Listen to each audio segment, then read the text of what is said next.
Friends ఈ వీడియోలో మన 20,000 బడ్జెట్లో ఏ మొబైల్ కొనొద్దు అనే దాని గురించి మాట్లాడదాం. ఒకప్పటి గురించి మాట్లాడినట్టయితే అంటే ఒక 4 సంవత్సరాల క్రితం 15,000 లోపు పెడితే మనకు మంచి మొబైల్ దొరికేది. కాకపోతే ఇప్పుడు 20,000 పెట్టండి ఒక మంచి మొబైల్ దొరకని పరిస్థితులు అయితే మొబైల్ కంపెనీలు తీసుకొచ్చాయి.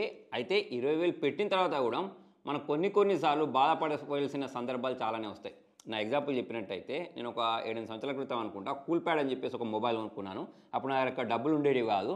నేను అక్కడ నుంచి ఇక్కడ నుంచి అడ్జస్ట్ చేసుకొని ఆ మొబైల్ కొన్న తర్వాత నాకు అర్థమైంది ఏంటి అంటే ఆ మొబైల్ అనేది అసలు అంత వర్తే కాదు అని చెప్పేసి ఆ మొబైల్ కొనుక్కున్న తర్వాత అర్థమైంది. అంటే దానికంటే బెటర్ ఆప్షన్స్ అనేవి మార్కెట్లో అవైలబుల్ ఉన్నాయి అని చెప్పిన తర్వాత చాలా బాధపడాల్సి వచ్చింది. సో ఇటువంటి బాధ మీరు కూడా పడొద్దు, మీ డబ్బులు అనేవి కరెక్ట్ దగ్గర ఇన్వెస్ట్ అవ్వాలని చెప్పేసి అయితే ఈ వీడియో అన్నట్టు. సో దీనిలో మనం ఫస్ట్ కొనకూడని మొబైల్ గురించి మాట్లాడితే మోటో G85 మొబైల్ వేస్ట్ అంటే అదిగా నేను చెప్పేది, ఒకసారి వినండి. దీనిలో మనకు బిల్డ్ క్వాలిటీ బాగుంటుంది, డిజైన్ బాగుంటుంది, ఓఎస్ సపోర్ట్ ఇచ్చారు. మరి ప్రాబ్లం ఏంటి అని అంటే దీని ప్రైజింగ్ 17,000 ప్రైజింగ్లో దీన్ని సేల్ చేస్తున్నారు. ప్రాసెసర్ ఏంటి అంటే స్నాప్డ్రాగన్ 4S Gen 3 ఇచ్చారు. అంటే ఇది స్నాప్డ్రాగన్ 695 పేరు మార్చి 4S Gen 3 అని పెట్టారనుకోండి. ఇక్కడ ప్రాబ్లం ఎక్కడ వస్తాయంటే మోటరోలా బ్రాండింగ్లోనే ఇదే ప్రాసెసర్ని తీసుకెళ్ళి అంటే G45 అని చెప్పేసి 10,000 బడ్జెట్లో పెట్టారు. అంటే ఇదే ప్రాసెసర్ అనేది మనకు 10,000 బడ్జెట్లో దొరుకుతుంది, 17,000 బడ్జెట్లో దొరుకుతుంది. సో అటువంటప్పుడు మనకు ఇది అంత కరెక్ట్ అని చెప్పేసి అనిపించదు. మీరు అనొచ్చు ఓన్లీ ప్రాసెసర్ ఒక్కటేనా, దానిలో డిస్ప్లే లేదా, అది లేదా, ఇది లేదా అని చెప్పేసి మీకు అనిపించవచ్చు. కాకపోతే ఇక్కడ చూడండి మనకు స్నాప్డ్రాగన్ 4S Gen 3 అంటే స్నాప్డ్రాగన్ 695 అని చెప్పాను కదా. సో దీంట్లో మనం 4K వీడియోస్ని రికార్డ్ చేయలేము, ప్లస్ 4K వీడియోస్ని ప్లే చేయలేము. 4K రికార్డింగ్కి సపోర్ట్ చేయనప్పుడు 4K ప్లేబ్యాక్కి సపోర్ట్ చేయనప్పుడు మనకు మంచి డిస్ప్లే ఇచ్చినా కూడా లాభం ఏంటి అని చెప్పేసి నా పాయింట్ అన్నట్టు. అయితే ఈ మొబైల్ కనుక మనకు 15,000 బడ్జెట్లో 14 ఆ ప్రైజింగ్లో దొరికాయి అనుకోండి. సో అటువంటిప్పుడు ఇది జస్టిఫై చేస్తుంది. అలా కాకుండా 17,000 18,000 పెడితే ఈ మొబైల్ అనేది అంత వర్త్ కాదని చెప్పేసి నా అభిప్రాయం. మరి ఓఎస్ ఇచ్చారు కానీ దీనిలో కెమెరా ఏమైనా తోపా అంటే కెమెరా కూడా యావరేజ్ ఉంటుంది. అంటే 17,000 పెట్టిన తర్వాత దీనికంటే మంచి కెమెరా ఫోన్స్ అనేవి మార్కెట్లో ఉన్నాయి. దీని తర్వాత మోటోలకు సంబంధించిన ఇంకొక నెగిటివ్ విషయం ఏంటి అంటే అప్డేట్స్ చక్కగా ఇవ్వరు, ఎప్పుడో వాళ్ళు బుద్ధి పుట్టినప్పుడు ఇస్తారు. కాబట్టి మనం దీన్ని కూడా గమనించాలి. అంటే మీరు ఏదో 5,000 రూపాయలు 8,000 రూపాయల మొబైల్ కొనుక్కున్నారనుకోండి, దానికి అప్డేట్స్ అనేవి సరిగ్గా రాలేదనుకోండి, సరే మనం పెట్టిన డబ్బులు తక్కువ కదా అంతే వస్తాయి అనుకోవచ్చు.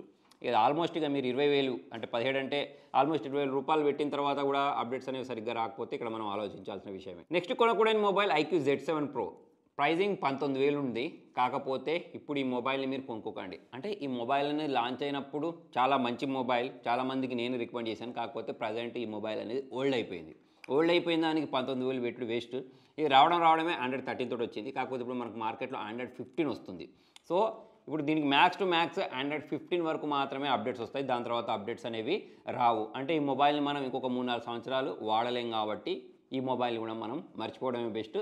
దీనికే ఇప్పుడు మనకు ఆల్టర్నేటివ్గా వీళ్ళ బ్రాండ్లోనే చాలా మొబైల్స్ వస్తాయి, రాబోతున్నాయి. ఆ మొబైల్స్ కోసం అయితే మీరు వెయిట్ చేయండి. ఫైనల్గా ఏంటంటే మీరు ఒక 3-4 సంవత్సరాలు మొబైల్ వాడాలి అనుకుంటే మాత్రం ఈ మొబైల్ అనేది ప్రజెంట్ మీకు సరిపోదు. ఇక నెక్స్ట్ Samsung M35 ఈ మొబైల్ని ఇప్పుడు కొనుక్కోకండి. త్వరలో మనకు రిపబ్లిక్ డే సేల్ వస్తుంది చూసారా, సో అప్పుడు కొనుక్కోండి. అప్పుడు మనకి ఈ మొబైల్ అనేది 15,000 లో బడ్జెట్లో దొరికింది అనుకోండి. వాల్యూ ఫర్ మనీ మొబైల్ ఇది. ఎవరికైతే Samsung బ్రాండింగ్లోనే మొబైల్ కావాలి అనుకుంటారో వాళ్ళకైతే డెఫినెట్గా నచ్చుద్ది. అయితే ఫ్రెండ్స్ మీకు మొబైల్ అనేది తక్కువ ధరకు దొరికినప్పుడు మీకు వెంటనే తెలియాలి అంటే మన టెలిగ్రామ్ ఛానల్లో జాయిన్ అవ్వండి. నేను కూడా పర్సనల్గా చాలా వస్తువులను ఆర్డర్ చేసుకుంటూ ఉంటాను. తక్కువ ధరకు దొరికినప్పుడు చాలా డబ్బులు సేవ్ అవుతూ ఉంటాయి, మీరు కూడా సేవ్ చేసుకోవచ్చు. తెలుగు టెక్ డ్యూల్స్ అని చెప్పేసి ఇక్కడ QR కోడ్ కూడా చూపిస్తున్నాను. దీన్ని స్కాన్ చేసి మీరైతే మన టెలిగ్రామ్ ఛానల్లో జాయిన్ అయిపోవచ్చు. ఇక ఆ విషయం మనం పక్క పెట్టినట్టయితే ఈ మొబైల్ వచ్చేసి 17,000 దొరుకుతుంది. 17,000కు వద్దు, 15,000 లోపు అయితే ముద్దు. దీనిలో మనకు మంచి బ్యాటరీ బ్యాకప్ వస్తుంది, మంచి డిస్ప్లే ఉంటుంది, కెమెరాస్ UI అన్ని బాగుంటాయి. కాబట్టి ఈ మొబైల్ అనేది ఇప్పుడు ప్రజెంట్ కొనుక్కోకండి, కానీ 15,000 లోపు ఉంటే కొనుక్కోండి. నెక్స్ట్ చాలా మంది బ్రాండ్ వాల్యూ అని చెప్పేసి ఒక డొక్కు మొబైల్ కొనుక్కుంటూ ఉంటారు. అదే OnePlus Nord CE4 Lite దండం దీనికి. ఎందుకంటే OnePlus Nord CE2 Liteలో అదే స్నాప్డ్రాగన్ 695 ఇచ్చారు, C3 Liteలో అదే స్నాప్డ్రాగన్ 695 ఇచ్చారు, Nord CE4 Liteలో కూడా అదే స్నాప్డ్రాగన్ 695 ఇచ్చారు. C5 తీసుకొచ్చి కూడా స్నాప్డ్రాగన్ 695 ఇచ్చారు అనుకోండి. 17,000 రూపాయలు తీసుకున్న తర్వాత స్నాప్డ్రాగన్ 695 అనేది మనకు అంత వర్త్ కాదు. అంతేకాకుండా దీనిలో మనం కాల్స్ మాట్లాడేటప్పుడు 5G సిగ్నల్స్ అనేవి ప్రాపర్గా రావు, ప్లస్ 5G స్పీడ్ అనేది ప్రాపర్గా రాదు. సో మరి ఇటువంటి అన్ని సమస్యలు ఉన్న తర్వాత అంత డబ్బులు తీసుకోవడం వర్త్ కాదని చెప్పేసి నాకు అనిపించింది. ఈ అడిషనల్గా ఎలాగో మనకు స్నాప్డ్రాగన్ 695 వాడారు కాబట్టి ఇంతకుముందు చెప్పినట్టు 4K రికార్డింగ్ ఉండదు, 4K ప్లేబ్యాక్ ఉండదు. కాబట్టి వీటికి 17,000. నెక్స్ట్ ఇంకోటి Redmi Note 14 అని చెప్పేసి ఇంకొక ఆనిముత్యం ఉంది.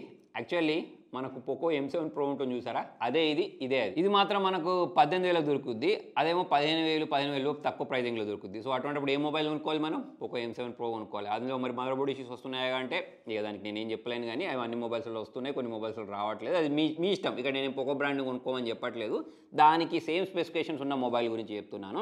అయితే ఇక్కడ మనము రెడ్మీ నోట్ 14 గురించి మాట్లాడినట్టయితే ఒక అల్ట్రా వైడ్ యాంగిల్ కెమెరా అనేది ఎక్కువ ఇచ్చారు, దానిలో అల్ట్రా వైడ్ యాంగిల్ కెమెరా లేదు. సో మరి మీకు ఈ డిఫరెన్స్ ఎక్కువ అనిపించి అంటే 4,000 వర్త్ చేస్తుంది అనిపించినప్పుడు మరి కొనుక్కోవచ్చు, కానీ నేనైతే మీకు సజెస్ట్ చేయను. Next mobile Motorola Edge 50 Neo. Actually ఈ మొబైల్ అనేది 20,000 బడ్జెట్లో దొరికే మంచి మొబైల్ అని చెప్పేసి అయితే చాలామంది అభిప్రాయం. దీనిలో మనకు డిజైన్ బాగుంటుంది, IP రేటింగ్ ఇచ్చారు. IP68 రేటింగ్ ఎందుకు ఇచ్చారో నేను చెప్తాను చూడండి. అయితే ఇప్పటికే ఎవరైతే మొబైల్ కొనుక్కొని వాడుతుంటారో వాళ్ళకి తెలిసిపోయి ఉంటుంది, కెమెరా వాడుతున్నప్పుడు మొబైల్ అనేది దారుణంగా హీట్ అవుతుంది, ప్లస్ షటర్ ల్యాగ్స్ ఉన్నాయి, ఫొటోస్ అనేవి అంత బాగా క్యాప్చర్ అవ్వవు. ఎలాగో అప్డేట్స్ మోటరోలా వాళ్ళు ఇవ్వరు, వీళ్ళు చెప్తారు 5 years పాటు మేజర్ అప్డేట్స్, 5 years పాటు సెక్యూరిటీ ప్యాచ్ అప్డేట్స్ అంటారు, కానీ ఇవి లేవు. దీంతో పాటు ఎట్లాగో హీటింగ్ ఇష్యూస్ ఉన్నాయి, అందుకోసమే IP68 రేటింగ్ ఇచ్చారు వీళ్ళు. అంటే మన మొబైల్ అనేది హీట్ అయినప్పుడు తీసుకుపోయి నీళ్ళలో వేస్తే చల్లగా అవుద్ది అన్నట్టు. సో మనం కూడా చల్లబడాలని చెప్పేసి వీళ్ళు ఫీచర్ ఇచ్చారు. మరి కొంచెం ఫాస్ట్గా అప్డేట్స్ ఇచ్చి కెమెరా ల్యాగ్ ఇష్యూస్ ఏవైతే ఉంటాయో, షటర్ ల్యాగ్ ఇష్యూస్ ఏవైతే ఉంటాయో వాటిని ఫిక్స్ చేసి కొంచెం హీటింగ్ని ఫిక్స్ చేసేస్తే ఈ మొబైల్ని కొనుక్కోవచ్చు. ప్రజెంట్ అయితే కొన్ని సమస్యలు ఉన్నాయి కాబట్టి నేనైతే దీన్ని రికమెండ్ చేయను. మరి ఏ మొబైల్ కొనుక్కోవాలి అని చెప్పేసి మీరు నన్ను క్వశ్చన్ అడిగినప్పుడు మీరు ఫస్ట్ ఈ వీడియోని లైక్ చేసి కింద కామెంట్ 20K అని చెప్పేసి కామెంట్లో రాయండి.